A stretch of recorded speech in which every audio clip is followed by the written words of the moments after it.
Hi, everyone. It's Saturday, July 9th, I think. I'm back in New York and back at home.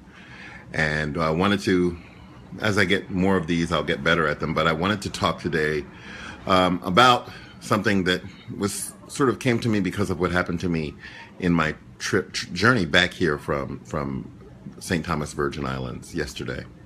The topic of today's talk is black on black love and the illusion that economics equals innocence.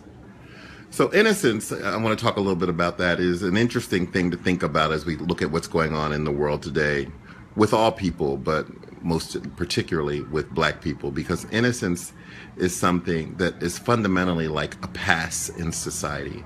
It's like a lottery ticket. It's like you use it, you get the winning number when you are seen as innocent because you get to pass. It's often the difference between life and death. And innocence is something that is very, very, very rarely conferred upon people who are different in a majority-minority culture, because difference equals guilty. And that's something we have to remember.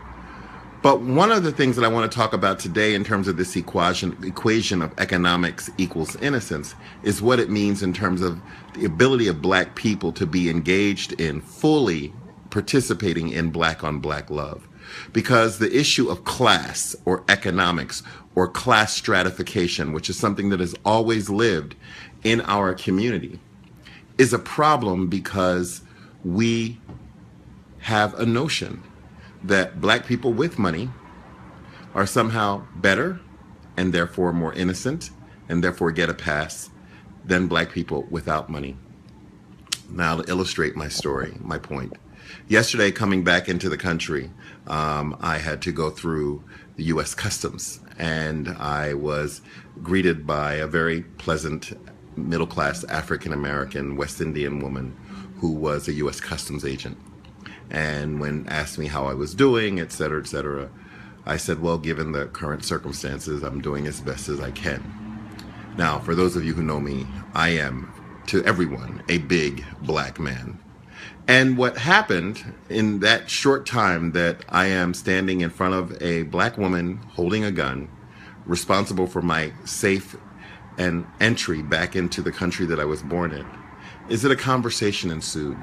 And she talked about her feelings regarding the problem that black people blame too many things on race. And I thought, well, this is a peculiar conversation to be having with a U.S. Customs agent in St. Thomas, a predominantly black territory of the United States, at a time like this. And I said, please explain yourself. And she says, well, you know, like the guy that was killed because of the cassettes. And I said, oh, that guy. She says, yeah, well, first of all, she says, he was a big black man. Did you see him? He was really a big black man. I was like, well, I saw him on television. And she said, well, you know, if you look very carefully at the film, you see that he was trying to move his hand and he was going for the gun. And if I was in that situation, I would have shot him too. Now, I was petrified because she didn't even see me, a very well-dressed, articulate African-American man entering the country after she questioned me about how was my stay, where did I stay, what did I do, et cetera, et cetera, et cetera. And somehow, because of the perception of my economic status, I was given a pass.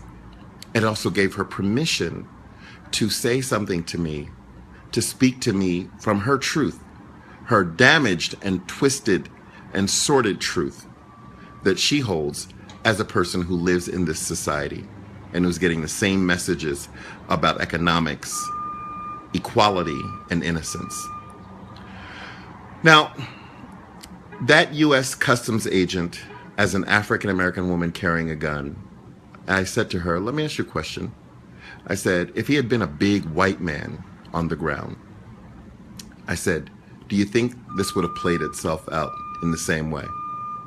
She says, well, no, probably not, but we can't blame race for everything. I said, well, then let me ask you another question. Do you think that the average white man in his situation whatever his economic situation was. I mean, he was a father, he was a husband, he had 2 kids who he was trying to raise, would choose using a way of making income, which is selling CDs on the street. Let's talk about why he actually is in a position in his life that the only way he can provide for himself and his family is by selling CDs.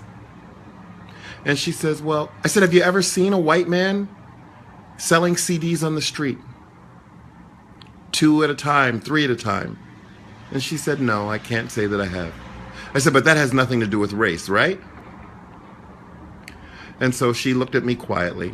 And I'm reminded of, the quote from William J. Wilson of the Brookings Institute. And I think he framed what I want to begin to touch on here when he said, and I quote, segregation by income amplifies segregation by race, leaving low-income blacks clustered in neighborhoods that feature disadvantages along several dimensions, including exposure to violent crime.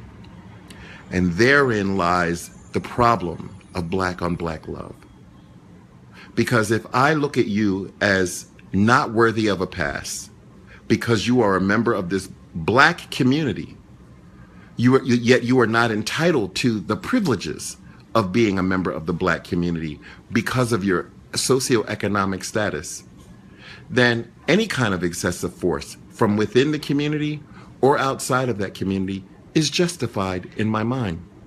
And she was right in her statement. It has nothing to do with race, but it does have to do with our own classism and the ways in which we extricate and exploit and eliminate our own people based upon our perceptions of their innocence, their class worthiness.